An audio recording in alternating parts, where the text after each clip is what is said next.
this series will probably go up. We're going to be shooting it this week at the Kennard Museum. And we hope to have it online by the first week of March. It's a Black History celebration. And we will be trying to raise money for our scholarship fund program. So you'll be able to make donations online, or you'll be able to mail them in as you view these great stories that we're going to tell. And today I'm just going to kind of give you an overview of the people that we're going to highlight in these videos. And people might ask me, how did we pick these 7 people? Well, I got to tell you that we started with, we wanted to tell the story of our reception in Queen Anne's County as African Americans and how we contributed, and then how it moved forward from there. And these 7 people that we're gonna highlight in these videos really speak to the great strength of African Americans and their contributions to life here in Queen Anne's County. I am no historian, I'll tell you.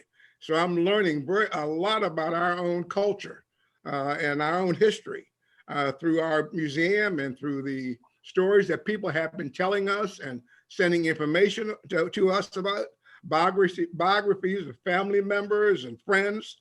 So it's been a great joy to be able to learn of these people. A couple of them I've had great experiences with myself growing up in Queen Anne's County.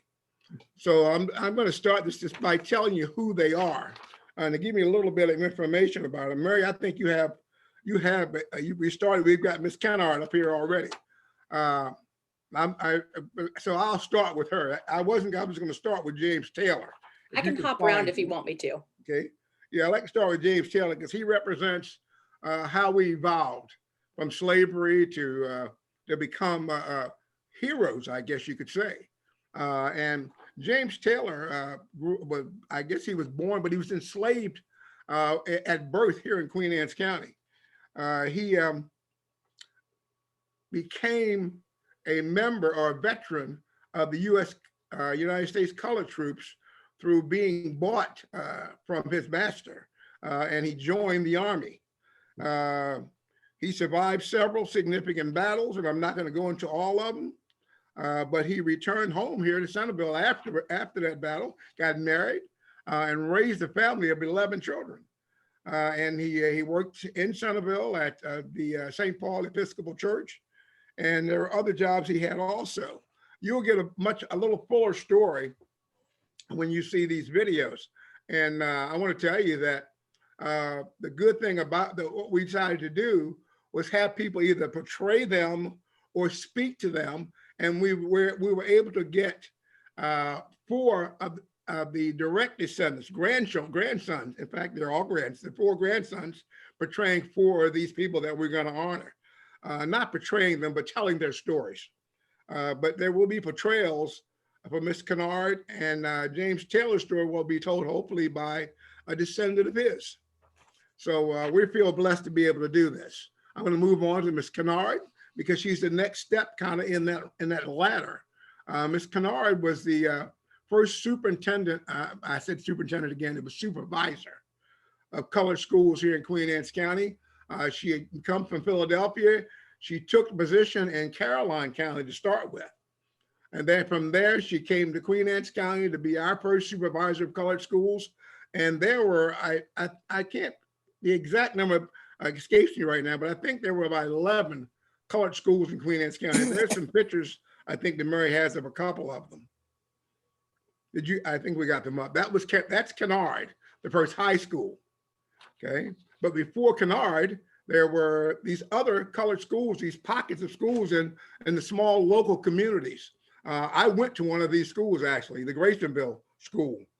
4 of these schools were what's called Rosenwald schools. Julian Rosenwald, who was the president of Sears, decided that African-American children needed to have schools that they could attend, and especially to the South and the Mid-South and the Southeast. And he built about 5,000 schools for African-Americans, so we could have schools of our own. And there were 4 of them in Queen Anne's County. The other ones resembled those Rosenwald schools, but they weren't built by Rosenwald. And I'm sure there are some people on here today that may have gone to one of these schools. And two of them I think are still standing. I know the one in Carmichael is still standing today. There's the one I'm trying to think, there's one more that I think it's still standing. But I want to talk, but I really want to talk about what she did. She supervised all of those schools. And at that point, she realized something. She realized there was no place for these kids to mature beyond these schools. There was no secondary school for African Americans in Queen Anne's County. There was one school called the Centerville Industrial School that did not push them all the way through high school. So her vision was to build a high school, secondary school in Queen Anne's County. And at that point, she got support from some local people to buy the land that the school sits on, the Kennard sits on. And I'm proud to say my grandfather was one of the original trustees for that land that became Kennard High School. She later married, and unfortunately, she did not live to see Canard built, but she was the one that spearheaded the project to get it started. And because of that, the school was named in her honor. Moving on, Captain Elridge Meredith. And I'm sure many of you have heard of or know Captain Meredith. He was a Navy veteran. He was a local waterman and a head boat captain. And I guess if you lived in this county long enough, you know what a head boat is. It's a boat that takes people out fishing, groups of people out fishing. Captain Meredith was kind of his father really was head boat captain. And when he came back out of the Army, he decided to get into the fishing, the waterman business. There was only two ways to go really if you lived in Queen Anne's County. You could either be a waterman or you could be a farmer. Those were the two main industries for African Americans. So he became a waterman, I guess oysters and crabs and all the other things. But as years matured, he bought his own boats and became a head boat captain, and one of the renowned ones. And you see his boat ship was called the Isle of Queen. He had two of them.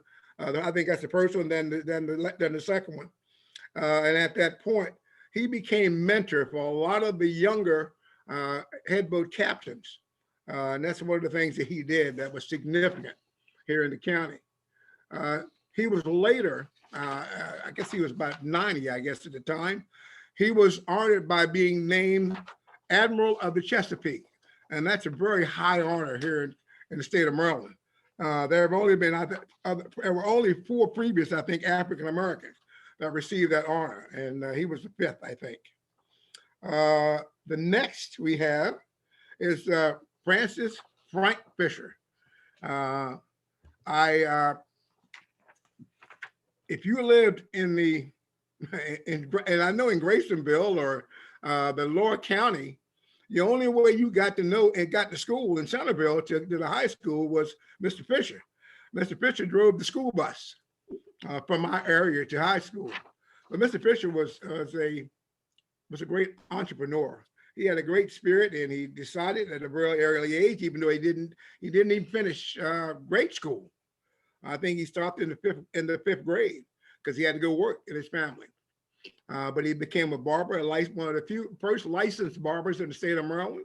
He ended up having a grocery store. He had a beauty shop, had a pool room. And even had a farm, had a small farm that grew vegetables that was sold here in the county. So he was a great example of entrepreneurship and the ability to succeed. One of the things that Mr. Fisher did, he donated land where they built affordable housing. I won't say just for African Americans because the housing it's called the Fisher Manor. It was named in his honor. There's just a multitude of things that he did in the county. He was on the county's Republican committee. He got people to register to vote. He helped to oversee the conversion of the old Graysonville School into what's now the Graysonville Community Center. So we're just proud of the example that Mr. Frank, we call him Mr. Frank, gave to us, especially as young men. He gave us that sense that we can make it if we worked hard enough. Number 5 is Warren Butler. Warren too was a successful waterman. He still is, and he still is. Warren is still with us, and at that point, he's. I think he just stopped doing as a head boat captain, but Mr. Warren has been around for some time. He's again a great man that showed us what a man should be, I guess is the word I want to use. He helped organize the VFW in Queen Anne's County, I'm saying VFW. It may have been the American Legion. It was the American Legion. It was the African American Legion. He even bought a building and built a building for youth recreation that was later used by the American Legion. He was an Army veteran. These people showed great African American spirit. That's his grandson that's on this picture next to him. His grandson will be telling his story in the video series. He's now about 14 years old. So we're proud to have him again as a mentor for us, especially young men here in Queen Anne's County.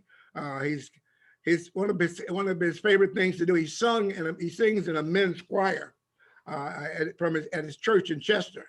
And because I like to sing also, I kind of enjoyed hearing him and his brothers sing. The next is Mr. James Jimmy Pauls. Jimmy Pauls is a very successful owner-operator of Paul's Tire Service. He was the only licensed African-American tire service.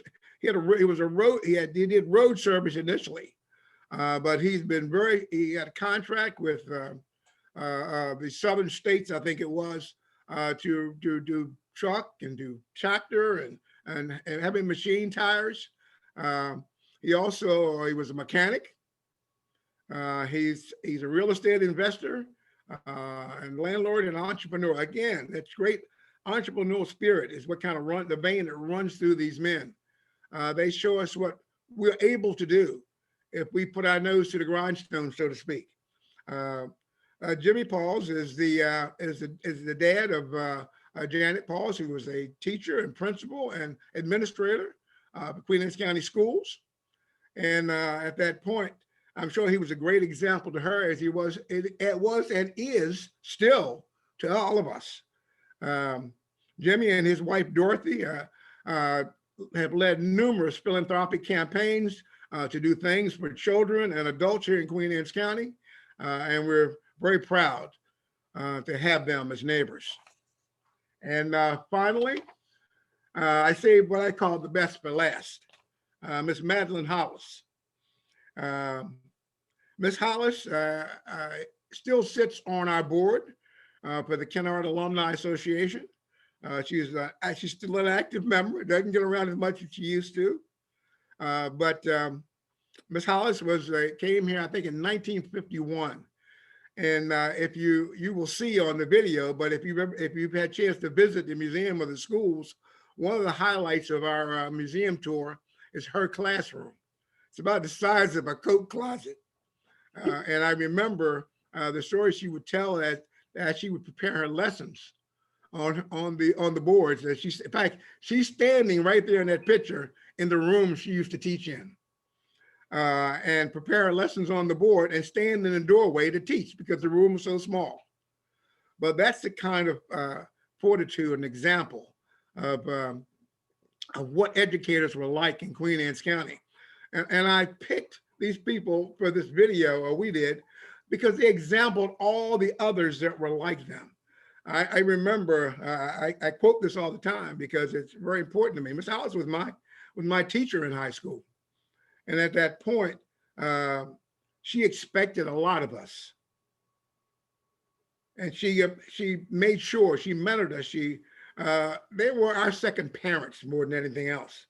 But I remember when I came back to the county 40 years later, and got involved with the Alumni Association in the project to restore the school, she walked up to me, and I was barely 5 foot, I think, but she looked up to me and she kind of grabbed me in the chest and said, "Boy, don't start something you're not going to finish." And one of the proudest things or accomplishments in my life is that we've been able to complete this project while she's still with us. And those kind of memories are lasting, but they're just an example of the great stewardship and entrepreneurship, the love that these people had for Queen Anne's County. And they've seen it through the good and through the bad, through the lean years, and they've worked beyond that to become very successful. And I'm very proud to say that they were a great example for me, but they were great examples for a multitude of young Black people that grew up in Queen Anne's County. But the reason I think it's so important that we tell these stories is that if we don't do it, it won't get told. It will be memories lost. And I'm glad to say that with the creation of the Kennard African American Cultural Heritage Center, these stories and this history doesn't just become our stories in history, it becomes everyone's stories and histories. And they draw us together as a county, as a people, one to another. And that's why it's really important that you're sitting here today, okay, because you're part of a project and discussing, and I got to get beyond this discussing thing. We talk about racism, what it means, and race, okay. But what I like to really hear about is the actionable result that comes from this. That we grow closer together, we work closer together to accomplish our shared history and our shared legacy as we move forward. So I'm glad to be here today. I'll be glad to take you on a tour when we open back up. And I will, if you make sure we get your information, you can go to our website, kennardheritage.com. Okay, and if you're not on our mailing list or our contact list for our newsletters, okay, put yourself on. And at that point, when this series is up and ready to go, you will get a notice. We'll send out a newsletter, so you'll know what's going on. And more than anything else, we're a grassroots organization, as it says here. And at that point, we're always begging for money, and I'm not too proud to beg. So because we need that funding to complete the work that we've started and to continue it here in the county, because this is a resource for all of us, not just African Americans, for all of us together. So I thank you for allowing me to speak to you today. And if you want to hear more, just let me know. Yay. Thank you. Clayton, that was wonderful. Thank you so much. We're going to open up our question and answer session, and I'm going to start with one for you. Clayton, could you talk a little bit more about, tell me a little bit more about what the Canard African American Cultural Heritage Center does outside of just, preserving history? Because I know there's a lot there, and we never really touched on that. Well, let's talk a little bit about vision real quick. Our vision is, when we get the funding to do it, and we're able to hire an executive director, is to have this as an ongoing, everyday site to offer safe space for young people to come and recreate and communicate and do homework.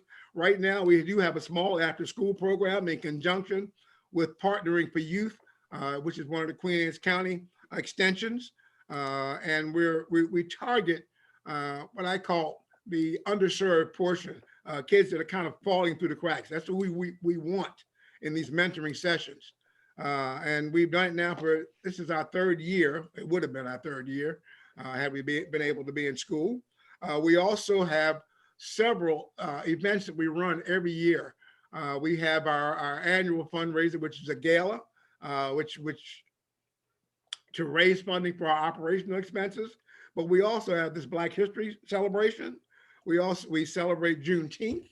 We have an event every year for that, just to inform people about where we came from and what we're still doing.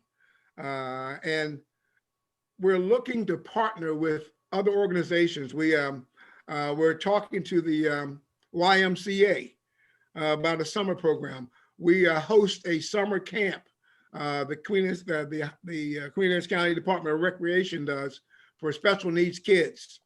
So there are things going on. We have rental space for community events. And so that's what happens every day right now.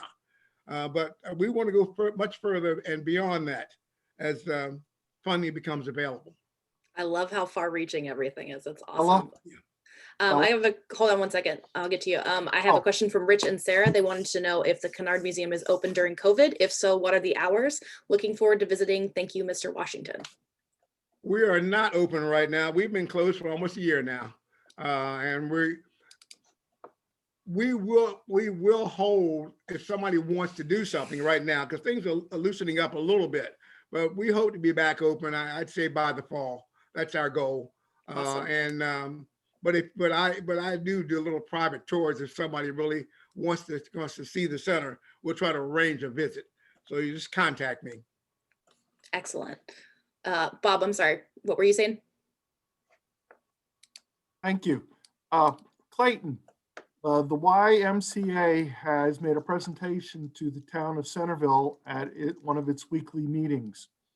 And I'll just say, I asked them point blank, what is their plans to work with the Canard African American Cultural Heritage Center? And I gave them your name. I got an email back from them, looking forward to be working with Mr. Washington.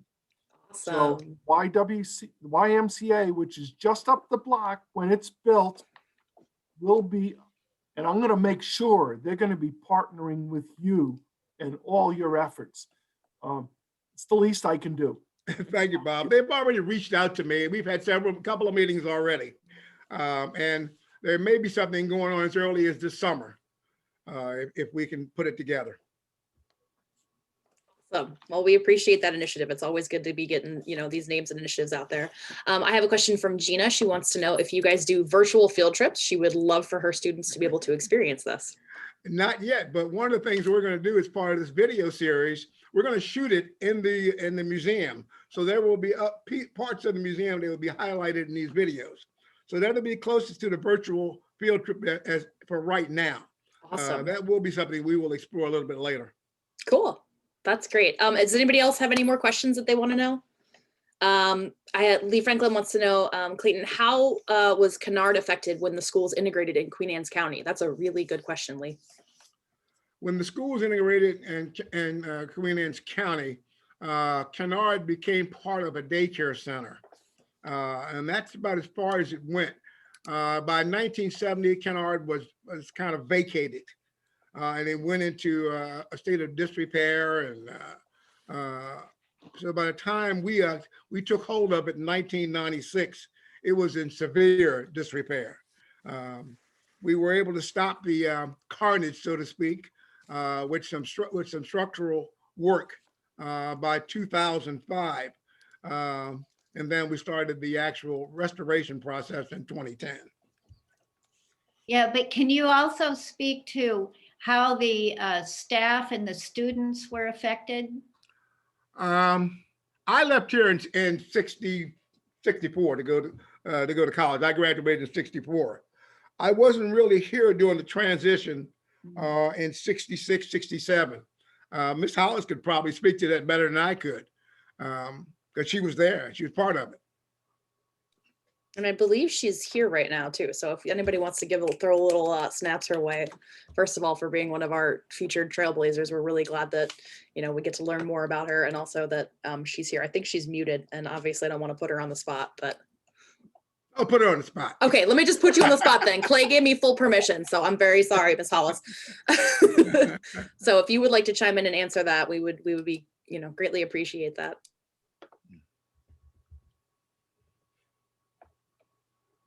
I guess not. Mary Ellen, I've heard you. Mary Ellen, Yes. Doug Bishop. I wrote years ago, I wrote an article about the transition when Queen Anne's County High School opened and all of the schools integrated. And Queen Anne's County was one of the first counties in the state of Maryland to integrate their schools. I came from Prince George's County, where I went to high school in Prince George's, and they were integrated way after Queen Anne's. Queen Anne's was like one of the leading counties. Madeline Hollis was very involved as a teacher in that, and the superintendent of schools, the late Dr. Harry Rhodes, was instrumental in making that a smooth transition for this county. 1/3 of the county's population in 1967 was African American. That population today is under 10% in Queen Anne's County because, as Clayton said, the main employment was either watermen or farmers, and that employment went downhill after 1967. So people left and went to Dover, Baltimore City, Washington, D.C. looking for gainful employment. But this county had an amazing smooth transition, and it was a team of people, Black and white, working together. And Dr. Rhodes went to every church a year ahead of time, Black and white churches, and he said, this is the way it's going to happen, and everybody needs to get on board.